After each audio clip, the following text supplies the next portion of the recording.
old coaches and young players.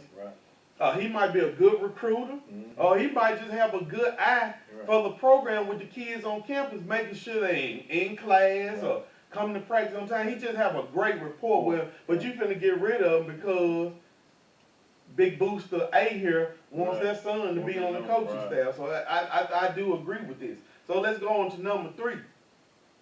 He said, and it's talking more or less the parents and Booster telling them, remember, hey, you just a part of the program. You're not the program. Right. You know, you're raising money to help enhance or to better the program. And this goes along with this that I came up with. You know, just because you contribute to something don't mean that you're the big face of it, or you're entitled to anything. You're looking for the betterment, you know, of that program. You just made a contribution. That's all you did, made a contribution. Because you're going to get a tax write-off anyway because it's a non-profit organization. Okay, and let's speed on to number 4. And it's talking more or less to the parents and the boosters, the booster that has a child that's playing. The main goal is more than about your child. And it falls down to more or less high school. You see it all the time. Parents, they work hard. They raise money. They working in the concession stand, coming up with different ways to find money and resources for the program. But in return, they want their child to be the focal of the team. Every time an interview is done at the school, my child needs to be up there. Or when some awards done, why my child ain't getting there? But is your child really a good player? Because that's what it's going to come down to. Or when scholarships come around, why my son didn't get a scholarship? Was your child any good? And then the first thing they say, all the work I did for this program, we have raised money. Even when they wanted to fire you, coach, I stood there and said they didn't need to fire you. But that ain't got nothing to do with playing your child. So you got to understand that at the end of this process, that it's all about the production of your child. So don't use that to say, well, hey, I'm going to help this program so my child can be the focal point. No, I'm helping this program so it can help everybody. That's right. So that's it on that one. So what's our next topic?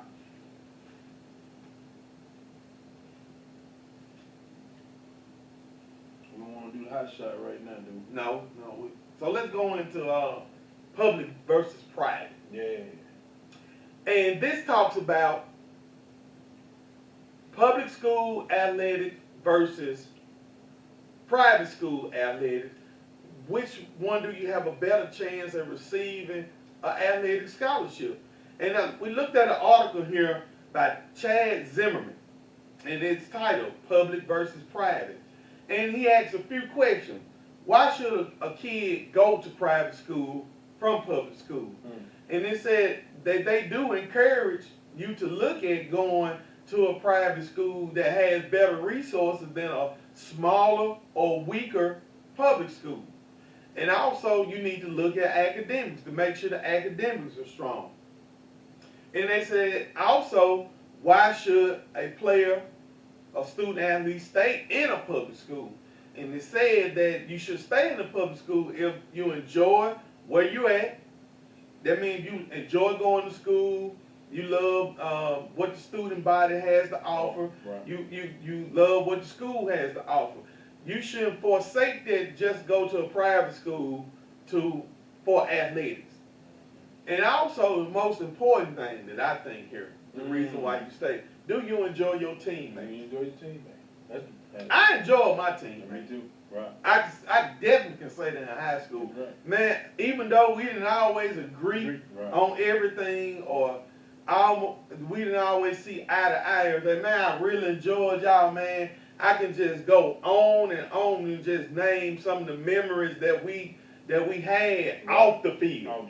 And of course the funny moments that we had on the field.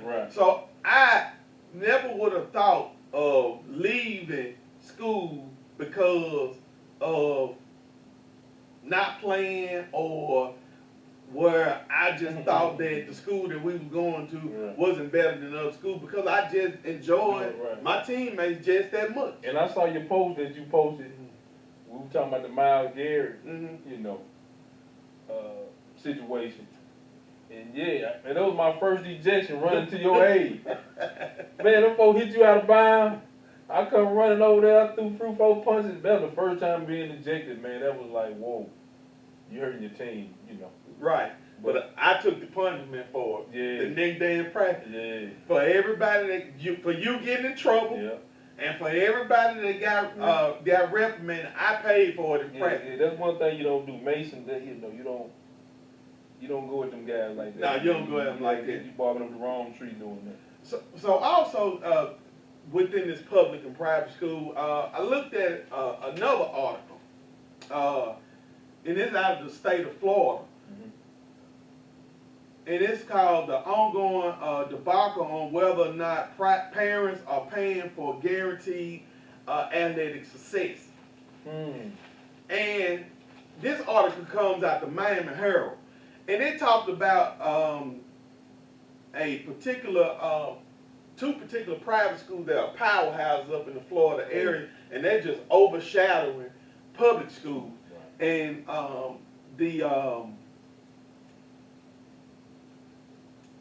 let me find the. Let me ask you this. Okay. While you looking for that, during our time in the 80s and the 90s, now that you're seeing the JAs and the preps, they're getting all the news. The MRA, they're getting all of the news. See, when we were coming along, none of those schools were the schedule playing public schools. Right.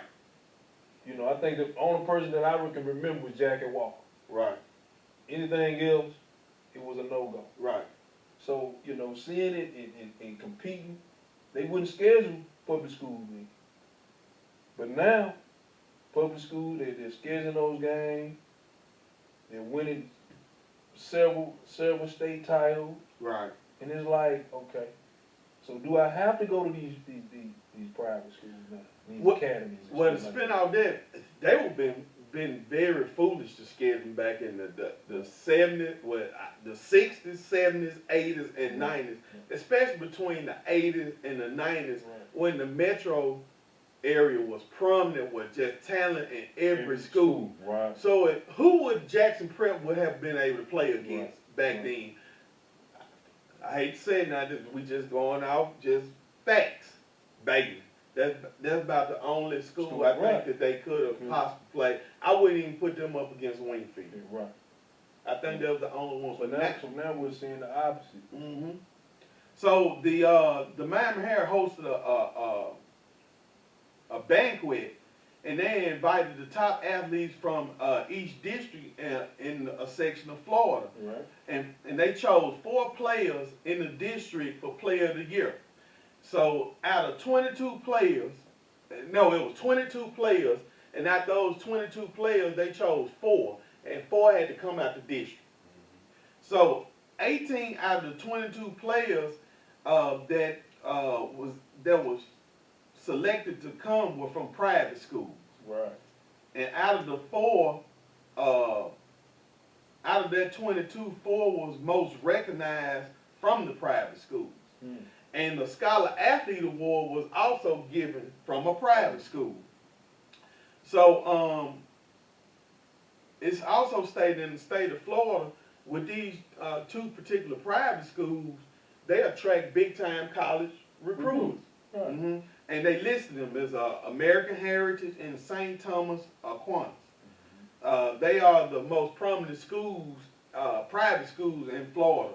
And they said, according to the Sun Sentinel, St. Thomas Aquinas had the most players to go to the NFL. I think it was like 17. Right. And they said what this does, this gives the private school a lot of recognition that they're looking for. Not only is it's gonna attract the coaches, but it's gonna attract professional athletes for them to bring their kids. So you know when they attract the professional athletes to bring their kids, what's that gonna bring? More money. More money. So now when you bring in the money and the resources, because some of the NFL former players, professional players, they know scouts. So it's nothing for them to make a phone call and say, well, hey, we got a group of kids over here we think that y'all need to come look at. Or if they came from, let's say, 5 professional players, kids were going to school, and they call their alma maters. Right. Penn State, Florida State, Wisconsin. They was like, hey, we got some kids in that we think y'all need to come look at. They gonna hop on the jet and come. And they're doing some of the same thing that we were doing, but we were getting punished for transferring. That's right. So, you know, like I ended up missing my 10th grade year, transferring from Provine Zone to, you know, to Merle. So, you know, so it's, yeah. All right, before we go into this next segment, I guess you can go ahead and start getting together. Let's go ahead and continue to recognize our sponsors. We're going to recognize Natural Soul Holistic. Tonight is one of our sponsors. You can give them a contact at naturalsoulholistics.com. That's their website. Also, you can give them a call at 601-940-5885. Once again, that number is 601-940-5885. Tonight we have here the we have the pain cream. We have the eczema cream, and we have the yoni soap. And all of these products are steroid and preservative free.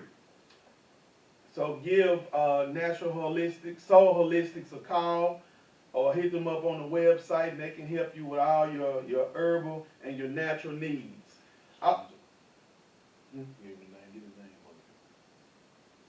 The owner, Solangela Taylor Holyfield. That's the name of the owner. You can give her a call. Excuse me. Also, we have T-shirts and more. Owner Andre Dukes. You can give him a call at 769-216-3580. Once again, that number is 769-216-3580. They're located at 777 Coopers Road, Jackson, Mississippi 39212. They can take care of all your T-shirt and designer needs. And our last sponsor for tonight is Next Level Sports Training. Next Level Sports Training can take care of all your sports training and your skill training need. You can give Coach Brad Elmore, which is the skills trainer, and Coach Nick Newbern, the strength and conditioning trainer. You can check them out at their website, www.riseabovethegame.com. Once again, that's www.riseabovethegame.com. You can also check them out on Instagram at Rise Above the Game and on Facebook at Rise Above the Game. We want to thank all our sponsors for being a major contributor to True Life Sports Talk Show. Without you, this talk show would not be relevant. All right, man, we ready to roll back in those other times. Also, before we get started, I want to give a shout out to Swag Boy. Swag Boy.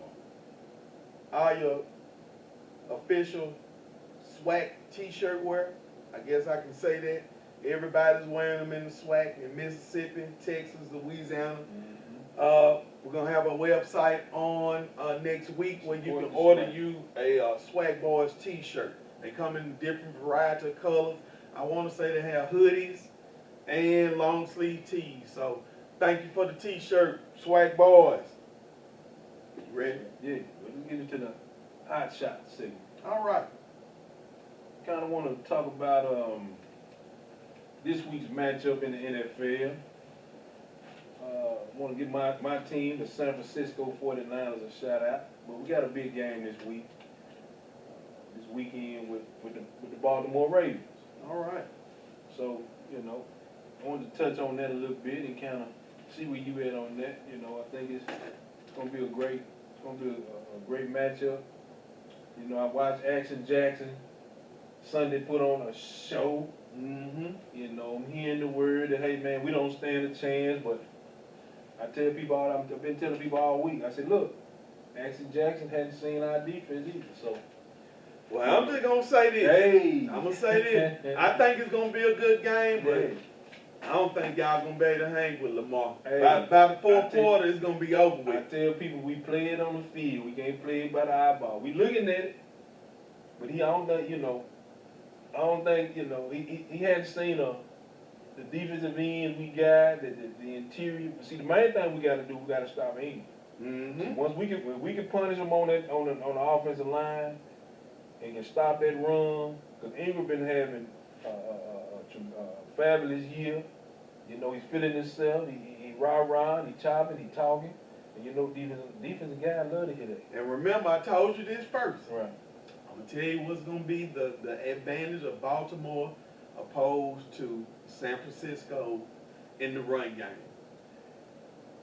Lamar Jackson accounts for a defender every play. Oh yeah.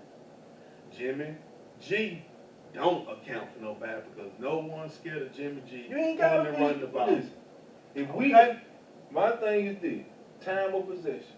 Okay. Time of possession, third down conversion.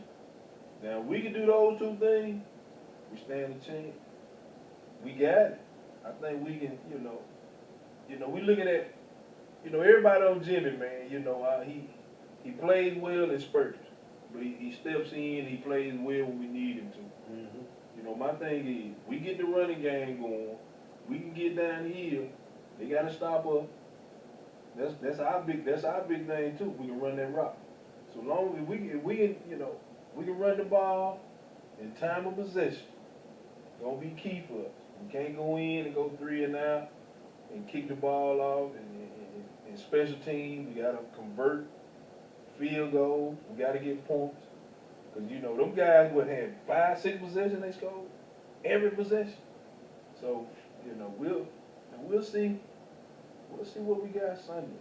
Hey, if you want to chime in on our current topic, what we're talking about, the 49ers versus the Baltimore Ravens, the San Francisco 49ers versus the Baltimore Ravens, please chime in on live, or you can chime in on our text line, 601-732-5060.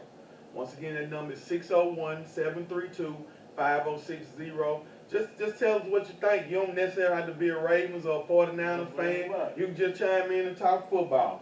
But I just don't think you all gonna have an answer for them. And I think the defense play well enough where they can. Y'all don't have enough playmakers. We don't have enough playmakers on offense. Not like them guys. Them guys explosive, man, and they feeding off these kids' energy, and everybody's game just went to another level. I mean, they don't have any big game names on offense either. They running that ball. He getting to the outside. Yeah. He getting downhill. And man, hey, if with our D line, we contain him with our ends. We got the best Bosa. We got the best in the league. Yeah, that's true too. And we got some hell of a linebacker. They can put that hat. As long as we put a hat on the hat, as they say. They put a hat on the hat. See, he hadn't been hit yet. And I think what helped us is for this game, we've seen Russell and we've seen Kyle. So we've seen the athletic, mobile quarterback. So getting focused this week, I think it'll be easy for us to get focused on this week. All right, we'll see. Is that a early game or a 12 late o'clock. game? 12 o'clock. 12 o'clock game. So San Francisco come to Baltimore. Yeah. Oh man, they jump from different time zones. That ain't gonna be good for them. So that's an early game. Mm-hmm. Why would they put that on as an early game? That's a prime time game. Right. That's a prime. But I don't think people really thought Baltimore would be what they are today. That's true. You know, so I'm glad to see. NFL can change everything else. Why they can't go in and go change the time schedule? I'm glad to see Lamar doing this thing. I think Greg Roman, man. You know, we had Greg Roman with Kaepernick. And who the head coach then? Harbaugh. Jim Harbaugh. Yeah. So who's the head coach now at Baltimore? Harbaugh. John Harbaugh. Yeah. So you don't think his brother gave him the Oh formula? yeah, no doubt. Yeah. That's what coaches got. Even though I know they brothers, Right. and they want to see both to see. That's what coaches got to stick together. And the good thing is, the Niners, we know Roman too. Mhm. They're part of our staff, so it's gonna be a chess match. When you got Sherman that has played us when he was with the Seahawks, so it's gonna be a good one, man. I think it's gonna be a good one. All right. Well, moving right along, what else we got going on now? Hot shot segment. What you know, a hot topic. What you want to talk about golf, Oh yeah, wins and that? yeah. What do you think about that now? That they're trying to play it down now by golf and Wentz contract to kind of lowball that to me. So now they're trying to set a finish line that since these guys are playing so poor, no way should you give that kind of money. Which I don't think is fair to even Well, if they compare. doing that, I think it compare is the fair. And if his agent allow that to happen, he should fire You should him. find, right. He should fire him. Right. Because I'm not a Cowboys fan. Right, no. You're rarely gonna hear me on here or any platform or just anywhere in general brag about a certain team. Right. Because I really don't have a team. You know, I'm more or less I like players. It can be two. Yep, The Rams can be I'm a playing Atlanta against fan, them. but Yeah. I'm fair about what I see. Yeah. So I'm objective about things that I see, so I don't do all that other stuff. But yes, So in my opinion, what is the hold up on paying Dak Prescott? Right. He done showed you all you Cowboys fans, I want you to chime in. I want you to text me.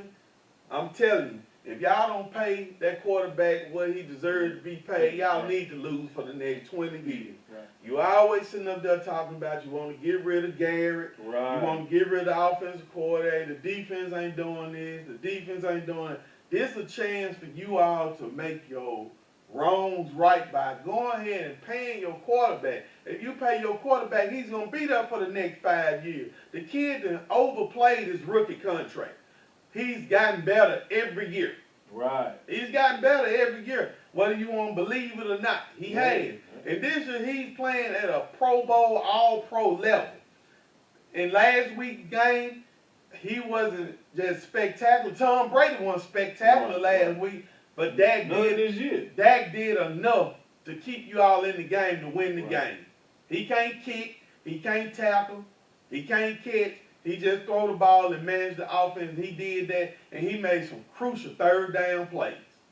So I don't know what else that Jerry Jones, Stephen Jones, and whoever else running the Dallas Cowboys need to see in order to go ahead and pay this man. Right. And then you let the man keep playing during the season instead of just calling the man in and Right. sign the contract extension. Right. What's probably going to end up happening is you put his foot to the fire.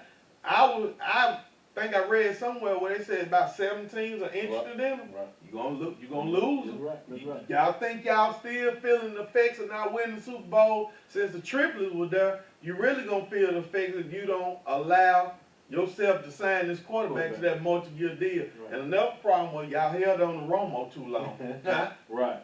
That's a brother-in-law. Right. That's a brother-in-law situation. Mm-hmm. All right, Johnny Kelly said the winner of the game is going to be defense that plays the game with turnovers. Yeah, I agree with that, John. You know, it's going to be a defensive game. You know, turnover would definitely make a difference in that one. Mm-hmm. You can't give them the short field. You can't give them the short field at all. Then Tripp said you can't double team all of our linemen. That's another niner. That's right. See, they doubled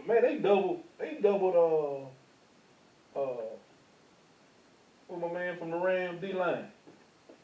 Aaron Donald. Aaron Donald. But that's the new scheme up They there. doubled him. They just took him completely out of the game. That's the new. See, you can't double all our D-line. It's gonna be, you know, man, look, I'm telling you, man, Lamar hadn't been hit yet. But we're gonna definitely put that hat on. Jerry Jones, okay, Johnny got another. Jerry Jones didn't want that from the beginning. Johnny, was it Jerry or was it Steve?